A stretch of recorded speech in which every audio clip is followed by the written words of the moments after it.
চলেন আজকে দেখাই আমি বাড়িতে এসে কী কী কাজ করি। বাড়িতে আসার পরে চলে গেলাম মানিক ভাইয়ের ফার্মে গিয়ে দেখি তো এটা ফার্ম নয়, একদম রাজবাড়ি। সবচেয়ে বেশি অবাক হয়েছে তো যখন দেখছি যে হাঁস, মুরগি, মোরগ, তারপর হচ্ছে ছাগল একসাথে খাবার খাচ্ছে, তখন চিন্তা ভাবনা করলে তাদের মধ্যে কত মিল, যা আমাদের মধ্যে অনেক সময় থাকে না। তারপর মানিক ভাইয়ের সাথে কথাবার্তা বললাম যে কী অবস্থা ফার্মে, তো উনি মোটামুটি বললো যে ফার্মের অবস্থা খুবই ভালো, আমার লাভ মোটামুটি মাসাল্লাহ অনেকটা ভালো। তারপর আমি পুরো ফার্মটা ঘুরে দেখলাম যে ফার্মটা শুধু ফার্ম না, একটা রাজবাড়ি। তারপরে ফার্ম থেকে ফিরে এসে চলে আসলাম আমাদের নিজের বাড়িতে এসে একটু রেস্ট নেওয়ার পরে দেখলাম যে কাজ কতটুকু হয়েছে। দেখার পরে চলে গেলাম হচ্ছে বেগুন খেতে গিয়ে দেখি তো শুধু বেগুন না, এত পরিমাণ বেগুন আসছে যা বলা বাহুল্য।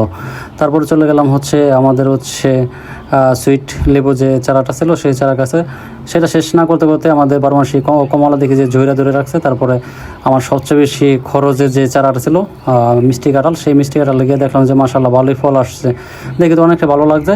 সবচেয়ে বেশি অবাক করে ফেলছে হচ্ছে যে চেরি গাছে যখন লাউ ধরছে, এটা অনেকটা চিন্তা বাইরে ফেলেছিল। তারপরে হচ্ছে আমার যে বাগানগুলি ছিল সেগুলি আস্তে আস্তে সবগুলি দেখলাম। দেন হচ্ছে পূর্বে যে কাজগুলি ছিল সেই কাজের মাঝে আবার ফিরে গেলাম, বড় ভাইয়ের মিষ্টি কদু খেতে চলে গেলাম। গিয়ে দেখলাম যে মাশাআল্লাহ লাউয়ের করা অনেক আছে, হাজারি লাউ, সামনে অনেকটাই লাভবান হবে আপনারা। তারপরে চলে গেলাম ছোটো ভাই নতুন জায়গা কিনছে, সেই জায়গাটা দেখার জন্য।